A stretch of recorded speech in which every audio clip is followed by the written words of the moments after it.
Hey guys, my name is ZikBot1, back from college, and I just need a break from the charts right now. Don't get me wrong, I love being plugged into the Hot 100 and watching what gets popular, but I grew up a rock kid, and I'll die a rock kid. So today we're gonna be doing something a little different. I'm gonna be talking about my favorite band, Silversun Pickups. You may have heard me talk about my love for Silversun Pickups in past videos, but I've never really had the chance to go in depth as to why I love them so much. Mostly because they're kind of an underground band. Not underground to the point where you wouldn't have heard of them, but their stuff doesn't exactly cross over to the pop world. In fact, their only Hot 100 entry peaked at 92. But I've loved them for years. I own all of their studio albums and a couple of their EPs. I can't get enough of them. So, for the hell of it, let's just get it all out there with a list of my favorite songs from these guys. But the usual 10 doesn't feel like enough, so for this video, we're expanding to 14. Any song that they've released is fair game, singles, deep cuts, anything. These are the top 14 best Silversun Pickups songs. Number 14. When I started to do this list, I wanted to include at least one song from one of Silversun Pickups' EPs. Now, I do own two of their EPs, Pickle and Seasick, but unfortunately I haven't listened to them as much as their studio albums in order to really get a feel for the music that they were making around these times. I like Pickle and all, but its offerings to me didn't really seem as memorable as the Pickups' full-length albums. Though I guess that's to be expected since this was their first commercial release. But in listening through their other commercial EP, let's just say I think I got a spot for an EP song after all.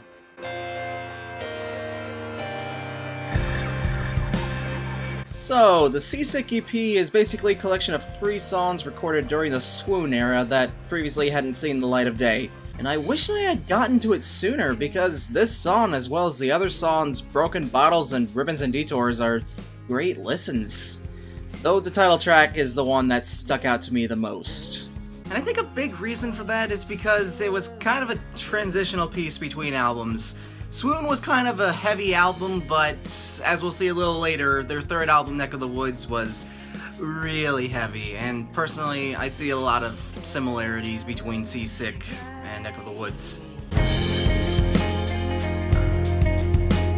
The song is soothing yet haunting, which is always a good combination if you ask me.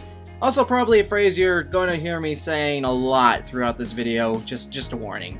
I love the way this track opens. You got this synth tone that kind of reminds me of old video game music. Or is that just me? It makes me think of the Super Nintendo Genesis era for some reason. They also create this odd pattern with the percussion.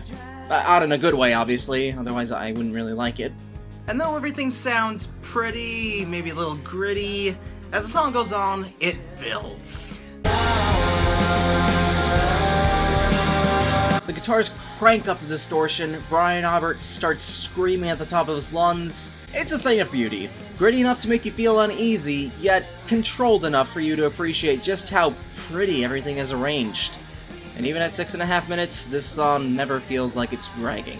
It's like a longer, more intense version of Rihanna's Desperado, if you can believe it.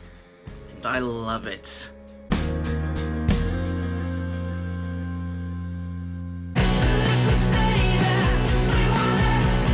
Number 13. If there's anything I think the Silversun Pickups are a bit weak at, it's closing tracks. Not that I think they're awful, it's just that they can tend to go over the top with the bombast, especially considering the rest of the album. Surrounded or Spiraling from Swoon, for instance, is probably one of my least favorite songs in their discography.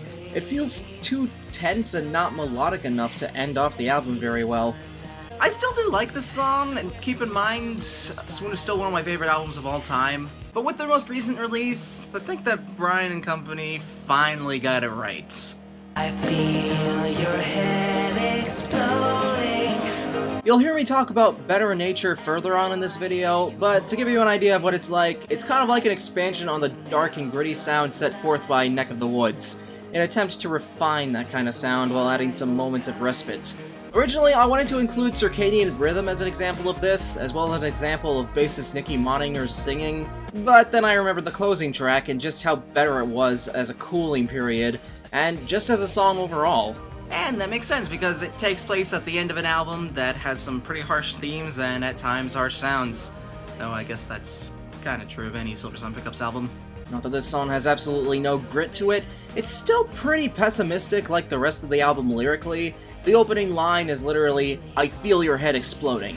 And there's some heavy chugging riffs, especially in the middle, but thanks to the synths, it all feels hopeful. Like it's fighting for a just cause.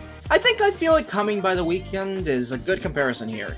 Both are lighter, more optimistic tracks at the end of pretty dark albums, and The Wild Kind is brilliant in similar ways to I Feel It Coming. It's resolution, it's a great note to end on, and it's beautiful. And like Seasick before it, this song is over 6 minutes long and does not feel like it overstays its welcome. When you're able to make a song that is over 6 minutes long and is engaging all the way through, you know you're doing something right. Even if this was meant to be listened to within the context of the rest of the album, this is still a phenomenal listen on its own. It puts me in a good mood with its gorgeous yet powerful rhythms, and I just can't recommend it enough. And we're only number 13. Told you I love these guys.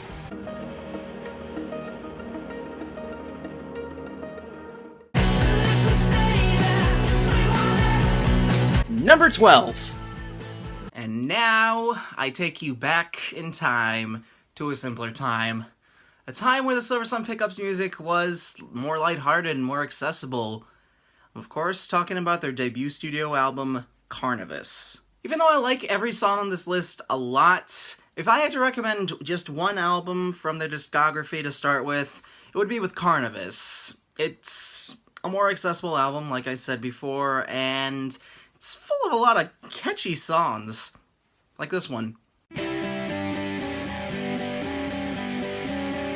Yes, the Silversun Pickups know how to play songs in a major key. Whereas the previous songs on this list made me feel more complex emotions, this song, as well as most of the rest of Carnivorous, simply makes me feel happy. It's anchored by a simple, happy-go-lucky guitar lick and some chords with a drop D tuning. Yeah, I know my thing about guitar tunings, and I actually know how to play this song on guitar. It's not that hard, especially considering Brian Aubert's later offerings. Although I will point out that the lyrics are kinda dark on this thing, despite what the instruments present. Honestly, I think a lot of these guys' lyrics don't really make much sense, which is why I won't really be talking about them for the most part. But this seems to be detailing a failing relationship, as it's more small-scale than the heavy-handed topics of depression and panic that these guys normally write about. But hey, kinda works. And a big reason for that is Nikki Moninger.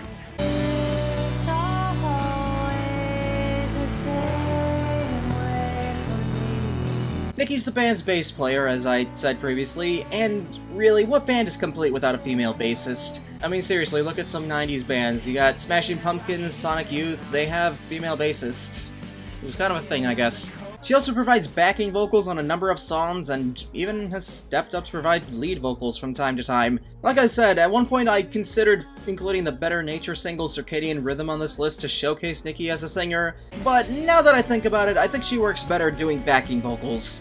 Her voice is similar to Brian's, but it's not anywhere near as powerful. And that's why her bridges on Little Lover's So Polite works for me. It gives the girl in this scenario more of a voice, even if it's kinda brief.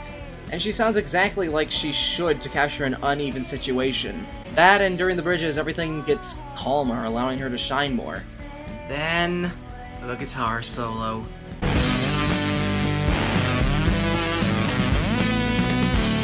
Brian doesn't do a lot of guitar solos throughout the Pickups discography, but I always love it when he busts one out. This one is pretty simple. Again, I can play this song on guitar pretty well, if I say so myself. But it's still easy on the ears, and it gives me yet another thing that gets stuck in my head. And as far as Carnivorous gets, it only gets better from here.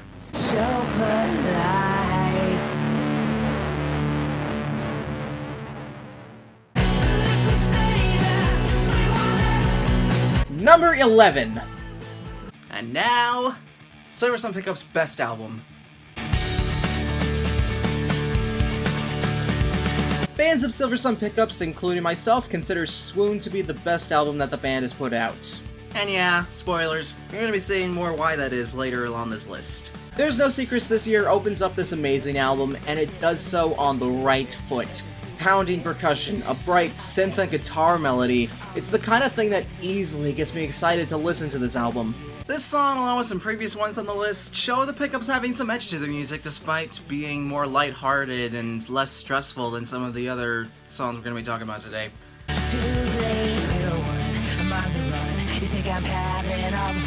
The song just shifts so effortlessly from its light, simplistic strumming to distorted power chords. It's just awesome. And as an opening track, There's No Secrets this year allows returning listeners to be introduced to the more abrasive style of Swoon without alienating those who prefer the more melodic and carefree sounds of Carnivus. It's at this time that I really want to highlight the work of this band's drummer, Christopher Guanlau. As someone who can sometimes struggle to keep a rhythm while drumming, I can admire any drummer who can have an almost melodic style to their drumming. The hi-hats on this song in particular feel so rhythmic, and the way he shifts to the toms for the last zero feels effortless. Chris is a talented guy, and he might as well be the backbone of this band, even more so than the guitars and synths. Not sure what else there is to say. It's an awesome rock song, it's an awesome album opener, but not quite the best on the album, and we're going to be seeing why that is later down the line.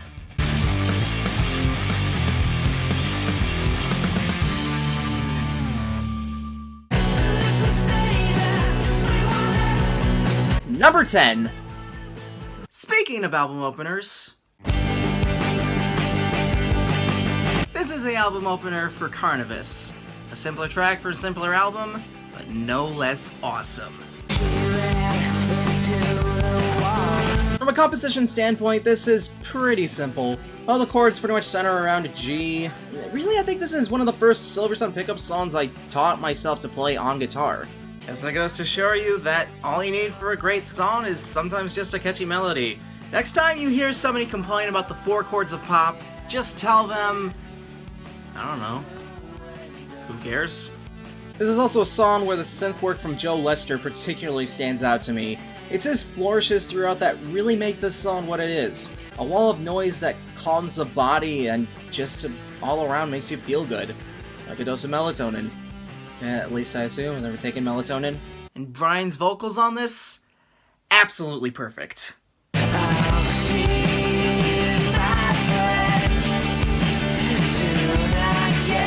A lot of Silversun pickup songs, Brian Aubert tends to start us on with a soft but gritty voice that one could easily mistake as female. But later on in the song, he belts, bringing a moment of catharsis after a slow build. It's a contrast that I think works very well for a lot of their material, and especially here. It's a simpler song to open up a simpler album. It's packed with a little bit of everything, but it never feels overstuffed. It's vibe music with a pulse. Basically just listen to it, okay?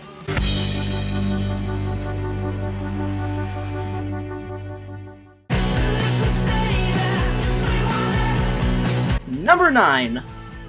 Fun fact, the video for this song was released on my birthday last year. How's that for a birthday present?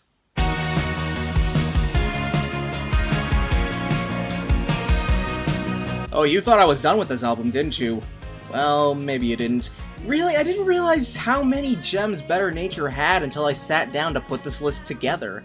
This is one of the more rock-heavy songs on that album, and man, does that guitar have punch. It's mostly strumming chords, yeah, but with that distortion cranked up and the way it's mixed with the synths and drums, it can't help but make me feel awesome.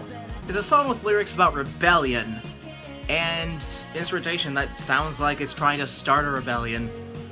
Novel concept, I know. And in contrast with some of the pickup's more recent material, this song is actually short and sweet, being one of the few songs on Better Nature to clock in at under 4 minutes. Because of this, I can see this as easier to get into over some of my other picks for this list. My primary draw to this band is the way they create potent vibe music, but even still, I do like a song that just lets loose with a visceral rock sound every now and again. And I'm glad that this was chosen as the final single from Better Nature. It's by far the best of the singles, and the song that best shows off what these 4 are capable of. Nightlight and Circadian Rhythm are fine enough, but If there's one song from this record I desperately want to hear on the radio, it's this one. Do not front on Brian and Company, they rock hard. Get out the floor if you're under the weather and unlock the door. If we say that we want it. Number 8.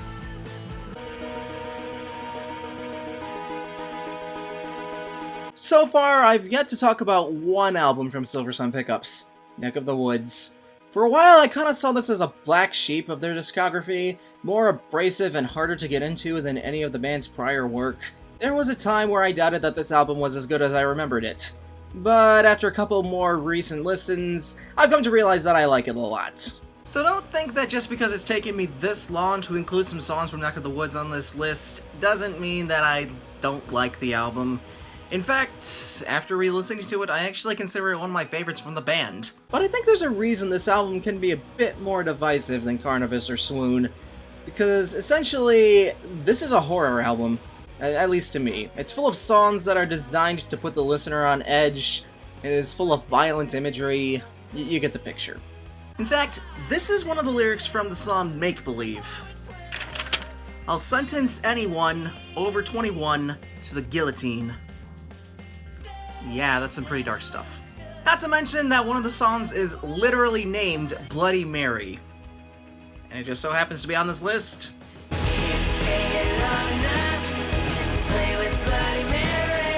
Bloody Mary is massive. It's a song not everyone is going to like, but that's okay. But personally, this takes me on a journey.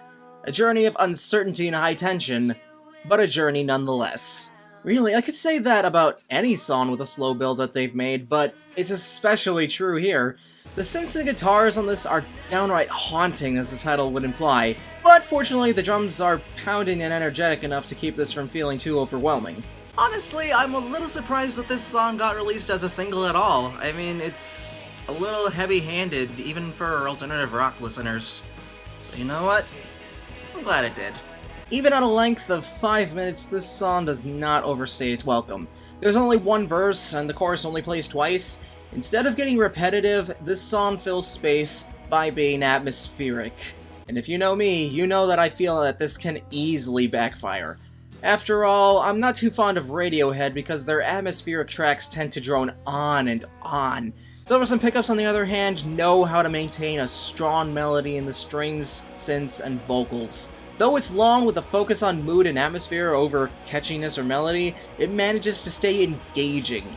Though it's not quite the best of what this album has to offer, it's still a good summary of what you'll be in for if you decide to take the plunge. A masterfully crafted experience that manages to sound incredible while making you feel uncertain. And that's an impressive feat if I do say so myself.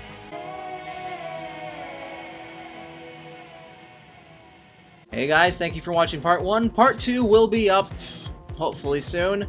I just figured that since I'm talking about 14 songs in this video, I might as well give my audience a break. So, tune back in for part 2 whenever that's up, and take care.